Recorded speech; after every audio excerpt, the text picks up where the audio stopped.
Dan pemirsa, kita lanjutkan perbincangan kita untuk membahas mini lockdown yang mengatasi COVID-19.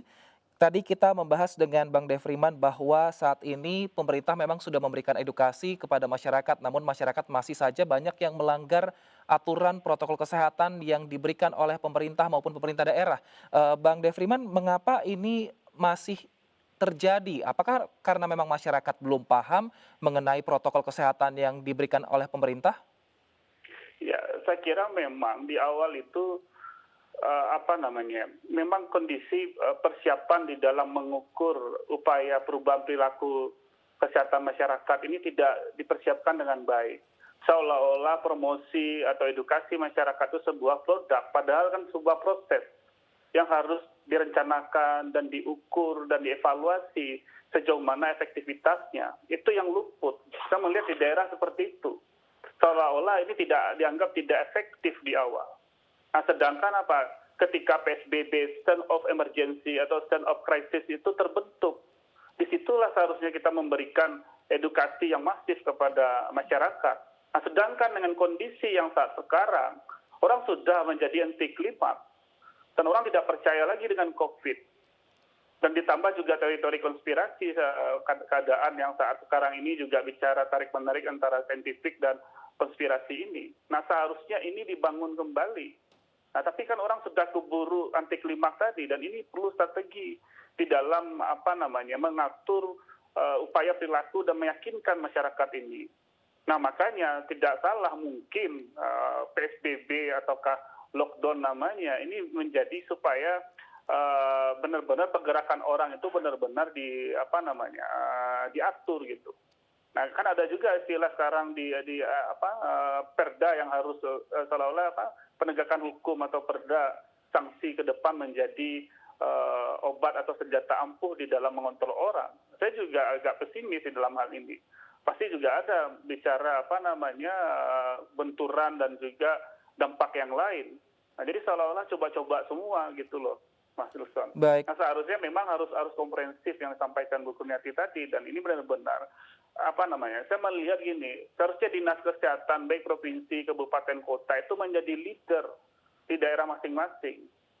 Ditempatkan orang yang benar gitu, kompetensi yang benar. Jangan nanti menjadi sebuah parsial yang tidak komprehensif kita menghadapi pandemi yang berkepanjangan dan nanti ini menjadi suatu yang panjang terjadi. Gitu. Baik, Ibu, jika kinerja pemerintah dan juga pemerintah daerah hingga kini belum komprehensif untuk mengatasi COVID-19, apa evaluasi dari DPR dan juga saran sehingga tidak hanya pemerintah yang juga bekerja, tapi perilaku masyarakat Indonesia juga bisa berubah, lebih disiplin untuk mengikuti protokol kesehatan? Ya, saya sepakat ya dengan tadi disampaikan oleh Pak Devi. Jadi ini bicara tentang leading sektor. Kemarin di rapat terakhir RDP dengan Pak Menteri Kesehatan, kami semua menyampaikan jadi Komisi 9 bahwa ini leading sektornya harus clear gitu. Karena ini bencananya adalah bencana kesehatan, maka Kementerian Kesehatan beserta jajarannya sampai ke Dinas Kesehatan sampai ke level paling bawah itu harus mengambil peran sebagai leading sektor. Karena ini adalah bencana kesehatan.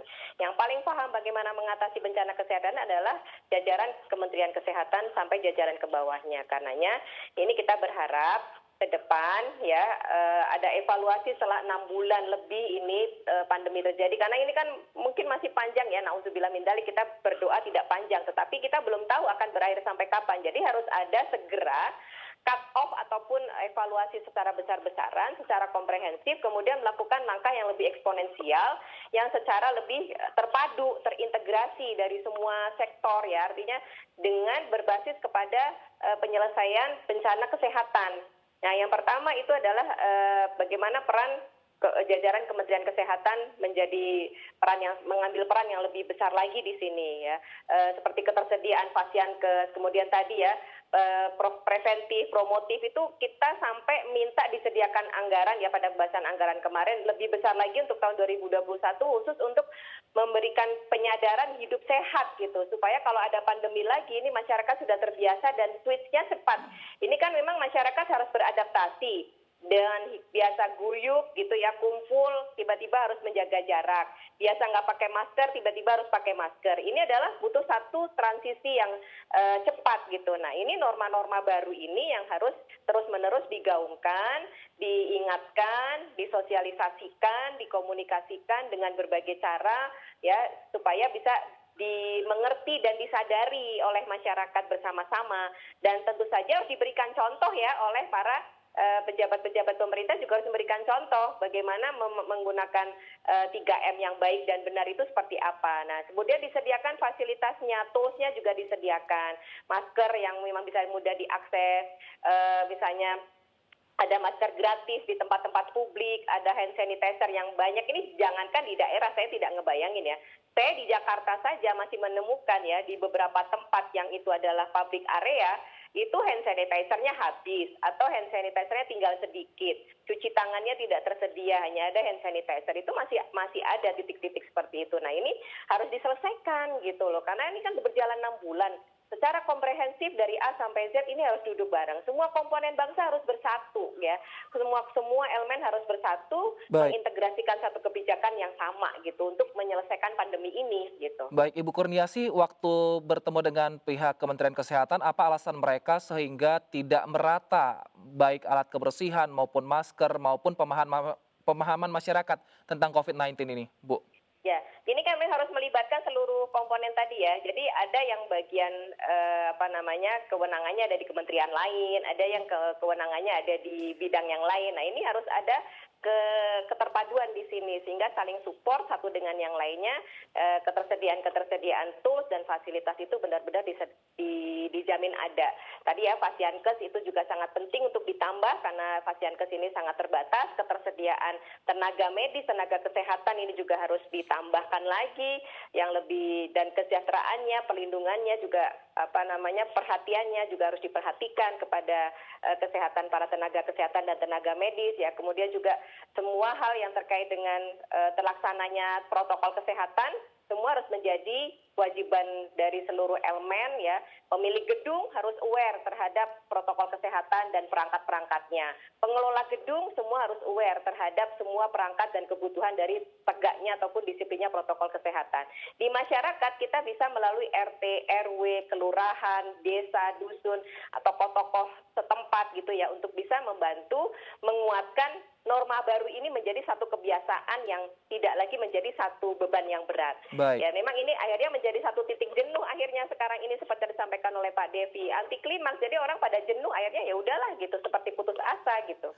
Baik, Pak Devriman, bagaimana mengubah anti klimaks dari perilaku masyarakat ini untuk bisa naik kembali sehingga masyarakat seperti awal-awal ketika PSBB diterapkan dan juga ketika COVID-19 menjadi pandemi, sehingga masyarakat bisa lebih aware untuk tetap menerapkan protokol kesehatan? Ya, saya kira ini dilemanya, Mas Yusuf, karena memang sense of emergency itu sudah tidak ada lagi.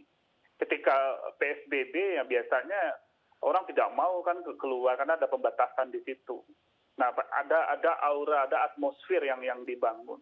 Nah, tentu sekarang yang bisa kita berikan adalah harus ada inovasi di dalam promosi dan edukasi ini. Dan tidak hanya bicara tadi saya katakan, tidak hanya bicara membagikan atau menyediakan poster, media, dan billboard, tapi benar-benar terencana dan terukur. Dan bisa dievaluasi juga sejauh mana efektivitas itu gitu. Nah, karena ini kan tarik-menarik terus. Jadi kan saya kira juga kita belajar dari yang sebelumnya ketika terjadi pandemi. Konspirasi dan saintifik itu terus bersaing dalam hal memberikan informasi. Nah, di sisi lain juga saya mau melihat memang yang tadi Bu Kurniati menyampaikan bahwa mesin sosial ini yang harus digerakkan di masyarakat. Karena kita butuh solidaritas bersama. Sebenarnya kan kita punya dulu desa siaga, kampung KB, banyak modal-modal sosial yang ada di masyarakat. Nah, saya kira kenapa ketika COVID-19 ini tertelan semua gitu. Nah, seharusnya kita artinya potensi-potensi atau modal sosial yang ada di masyarakat ini yang seharusnya digerakkan. Nah, biasanya kan kita juga punya kader kesehatan. Nah, ini yang kadang-kadang saya juga heran, tidak hanya mungkin tadi di ibu kota, di daerah pun juga seperti hilang saja gitu. Nah, padahal apakah ini karena memang mesin itu tidak jalan selama ini atau memang hanya sekedar ya ada-ada saja gitu loh. Nah, tentu ini yang harus kembali kita gaungkan bahwa butuh solidaritas bersama. Artinya apa? Jangan pandemi ini tidak bisa diserahkan kepada pemerintah saja. Masalah Baik, ini tidak berarti akan mini lockdown selesai. ini juga harus diselaraskan dengan pengetahuan kepada masyarakat terkait dengan COVID-19 ini ya Mas ya? Iya, skala mikro itu kan di situ ada modal-modal sosial dan itu seharusnya menjadi pengawas atau pengawal di dalam memang kebijakan ini harus diterapkan di kondisi mikro ini. Nah, itu saya kira memang harus berjalan. Kalau hanya sekedar kita semi lockdown untuk skala mikro tapi mesin sosial tidak jalan, ya tidak jalan juga Mas gitu. Karena bagaimanapun orang terus bergerak, aktivitas, nah inilah tadi katakan tarik menarik antara kepentingan ekonomi, sosial, budaya, ditambah juga politik, pilkada di depan mata. Nah, ini harus benar-benar diassess atau dinilai secara komprehensif. Baik, saya ke Ibu Kurniasi. Ibu Kurniasi, apa yang harus dilakukan pemerintah mengingat vaksin baru akan ada di pertengahan tahun depan, sehingga kita masih akan terus hidup berdampingan dengan COVID-19 ini sampai dengan vaksin ada. Masih banyak agenda yang dilakukan di negara kita seperti pilkada, kemudian PON juga yang akan diselenggarakan di akhir tahun di Papua. Pasti akan menjadi tempat orang berkumpul. Apa saran dari Komisi 9, Ibu?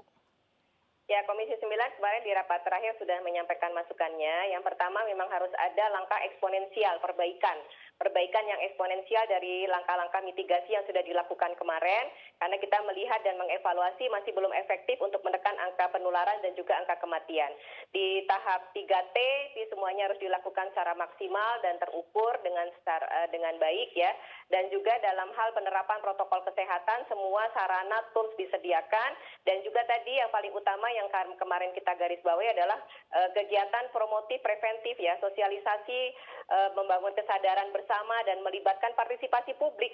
Partisipasi publik ini harus ditingkatkan, mengajak seluruh komponen bangsa, seluruh elemen masyarakat untuk sama-sama melawan COVID-19, dan kita harus benar-benar bisa menjadi terbiasa dengan habit-habit baru yang mudah-mudahan dengan protokol kesehatan yang lebih baik ini bisa menekan ya angka penularan ataupun bisa meminimalisir terjadinya penularan COVID-19. Dan untuk agenda-agenda konstitusional seperti pilkada ataupun agenda-agenda nasional yang lainnya, saya kira ini harus diiringi dengan kesiapan yang sangat luar biasa. Kami sebenarnya merasa keberatan pilkada itu tetap dilakukan ya, karena mempertimbangkan tidak mungkin tidak terjadi pertemuan itu tidak mungkin dalam masa kampanye, dan ternyata itu sudah terbukti banyak sekali terjadi pelanggaran ya. Kita sudah mencoba melisting kemarin beberapa terjadi pelanggaran di beberapa kota kabupaten, terjadi pertemuan, perkumpulan, dan orang ketika heroik itu sudah lupa dengan protokol kesehatan. Ini yang kita khawatirkan.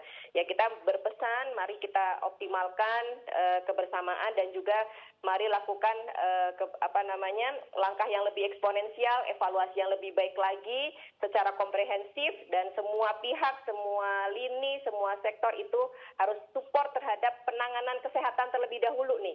Ini harus sama gitu. Jangan tadi terus tarik-tarikan yang tidak pernah berakhir ya. Tadi yang kata Pak Devi ya, di sisi sosial menarik, di sisi ekonomi menarik seperti ini nggak akan selesai-selesai. Harus diputuskan dan harus berbasis pada penyelesaian berbasis bingkai kesehatan. Karena dengan kesehatan inilah pertumbuhan ekonomi akan bisa ditangani, akan bisa ditingkatkan, dan juga dengan kesehatan warga dan masyarakat Indonesia inilah Indonesia ini akan bisa menjadi lebih baik lagi ke depan nanti insya Allah. Jadi kita sudah meminta beberapa catatan untuk dilaksanakan dan di-follow up oleh Pak Menkes, termasuk anggarannya juga sudah kita bahas loh Mas. Baik. Jadi ini harus benar-benar menjadi tanggung jawab kita bersama, dan mudah-mudahan Kementerian Kesehatan bisa mengambil peran yang lebih besar lah untuk ke depan nanti dalam penanganan pandemi COVID-19 ini. Baik, pemerintah bertindak, masyarakat juga harus disiplin, yang penting harus tanggung jawab bersama untuk mengatasi COVID-19 di Indonesia. Terima kasih Ibu Kurniasih Mufidayati, anggota Komisi 9 DPR RI telah bergabung bersama kami, dan juga Mas Devriman Jafri, epidemiolog FKM Andalas telah bergabung bersama kami di Indonesia Bicara. Dan pemirsa, demikianlah Indonesia Bicara hari ini. Mewakili seluruh kerabat kerja yang bertugas, saya Wilson Purba pamit undur diri. Jangan lupa untuk tetap menggunakan masker, dan MNC News, berita pilihan Indonesia. Terima kasih, sampai jumpa.